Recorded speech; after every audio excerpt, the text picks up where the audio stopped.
Alors, on me pose très souvent la question de la différence qui existe entre ma pratique de l'hypnose et ce que j'ai nommé la thérapie quantique.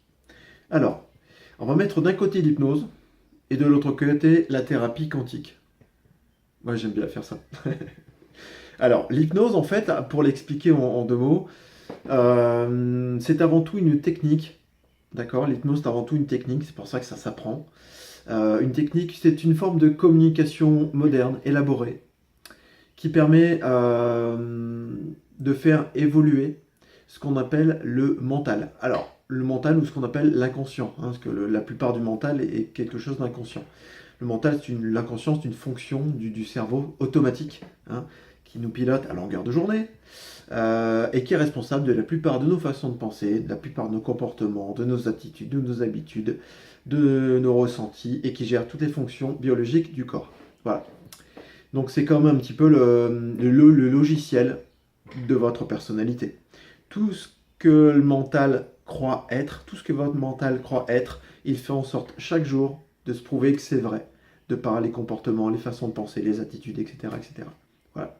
Donc l'hypnose, l'état d'hypnose, c'est avant tout un état d'écoute, on va le dire comme ça, dans lequel on vous met. Et les techniques utilisées pendant l'hypnose sont des techniques de communication, voilà, qui permettent de changer et de désapprendre au mental certaines choses pour lui apprendre d'autres choses sur vous-même ou sur ce qui devrait être pour que vous puissiez vous sentir bien avec. Parce que votre mental, ce truc qui pense à longueur de journée pour vous, hein, qu'on aimerait bien arrêter d'ailleurs, hein, souvent, on n'y arrive pas, eh bien, c'est parce que ce mental, à un moment donné, on en perd totalement le contrôle parce que c'est comme s'il nous hypnotisait et il nous fait croire que tous ces impératifs, toutes ces peurs, toutes ces croyances, toutes ces idées sont les nôtres. On n'arrive plus à faire la différence et on se retrouve dans ce qu'on appelle la souffrance, le mal-être, les peurs, etc., etc., les addictions. Voilà. Donc l'hypnose, c'est une façon de faire changer ces processus mentaux pour que quitte à ce que le mental nous happe et nous fasse croire encore beaucoup de choses, bah, autant qu'il le fasse avec des principes, des idées qui sont correctes, qui sont en accord avec ce que l'on voudrait vraiment. Voilà. Maintenant, on va parler de la thérapie quantique. Alors, la thérapie quantique sert aussi, comme l'hypnose, à sentir bien. À mon sens, elle aide également à faire changer l'inconscient, le mental, hein, ce pilotage automatique qu'on subit, on va dire, d'accord? Donc ça sert à faire changer le mental, hein. Ça sert à faire le ménage dans le mental. Alors comment je fais ça? Bah là, il n'y a pas besoin des mots. Ne me demandez pas comment je fais, je ne peux pas vous l'expliquer, je ne saurais pas l'expliquer, mais tout comme certaines personnes vont passer les mains pour soigner des douleurs, etc., ce qu'on appelle des guérisseurs, des rebouteux, eh bien moi je passe les mains comme ça dans le champ énergétique qui est situé autour de chacun de nous. On appelle ça l'aura ou champ aurique. Faites des recherches si ça vous intéresse. Et j'arrive à faire le ménage dans ce champ énergétique. Parce que j'ai cru comprendre en faisant mes propres recherches que dans ce champ d'énergie se trouvent nos schémas de pensée, nos émotions et toutes nos informations physiques. Voilà. D'ailleurs, on peut se rendre compte de ça, hein. Parce que parfois, quand on est à côté de quelqu'un dans une pièce, où on se sent très très bien en osmose avec cette personne, même sans la connaître, on se sent très très bien, ou le contraire. Et là, on se dit, oh, il y a quelque chose qui ne va pas, je ne la sens pas, hein. Quand on remarque ça, c'est parce qu'en fait, nos champs énergétiques s'interpénètrent, et en fait, on capte des informations de l'autre. Voilà. C'est une des preuves de l'existence de ce champ d'énergie, où se trouvent toutes nos informations mentales et émotionnelles. Et moi, en fait, ce que je fais, c'est que eh bien, je fais le ménage, je déplace les choses qui doivent l'être, je vous aide à ranger. En fait, c'est pas vraiment moi qui fais, je fais, mais je vous montre ce qu'il y a à faire. C'est comme s'il y a une partie de vous qui intervenait sans que vous vous en rendiez compte. Voilà.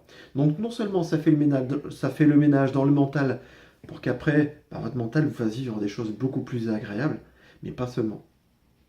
J'ai, J'essaie d'expliquer, hein, c'est pas évident, mais j'ai vraiment cette impression que ce travail énergétique vous permet aussi de vous réveiller de cette illusion mentale dans laquelle vous étiez. À la différence de l'hypnose où on change le rêve mental pour que vous sentiez mieux, mais vous êtes encore dans une forme de rêve. Tandis que là, c'est comme si littéralement on faisait littéralement sortir de ce rêve, comme si on vous faisait vraiment prendre conscience que toute cette souffrance, toutes ces choses qui vous préoccupaient jusque-là, étaient une véritable illusion. Il n'est pas rare, d'ailleurs, regardez les petites vidéos, les petits témoignages que je fais avec les gens qui ont pu expérimenter ça, et regardez ce qu'ils en disent. Les gens se réveillent littéralement, ils comprennent vraiment que tout ça n'était qu'une illusion. Ça permet vraiment d'avoir un recul ensuite énorme sur les choses. Alors non seulement après la thérapie quantique, on se sent mieux parce que notre mental est plus équilibré et nos schémas de pensée sont beaucoup plus harmonieux, mais en même temps, on a accès à cette présence silencieuse qui est le vrai soi, hein, au-delà du mental, et qui permet même de faire un travail sur le mental, parce que quand on est lucide, on peut même agir sur soi-même. Vous l'avez déjà fait sans vous en rendre compte, hein. Parfois on s'inquiète sur quelque chose et on se dit ouais, t'inquiète pas, ça va aller, ça va bien se passer. Et après on se sent super bien, n'est-ce pas? Et ouais, mais ça, combien de fois on le fait vraiment? Combien de fois on rassure notre mental quand il a besoin? Combien de fois on l'apaise quand il a besoin? Combien de fois on lui donne des informations qui lui permettent de se sentir? Jamais. On voit le mental qui dit des choses, et on laisse ça comme ça, et le mental se met à broder, etc. etc. Voilà. Donc l'hypnose, technique de communication, pour résumer, hein, technique de communication élaborée qui permet de faire changer le mental et qui vous maintient d'une certaine manière dans une forme d'hypnose et de rêve, peut-être mieux qu'avant, hein, plus confortable, voilà, mais une forme de rêve. Et la thérapie quantique, on change le rêve du mental, mais en même temps, on vous réveille de ce rêve, on vous montre que ça n'est qu'un rêve, et ça vous donne une forme d'autonomie extraordinaire qui vous permet de vivre en conscience, au-delà de ces mécanismes mentaux, ce qui donne un pouvoir énorme sur soi. Voilà, j'espère que j'ai été clair. Si vous avez des questions, n'hésitez pas à me contacter.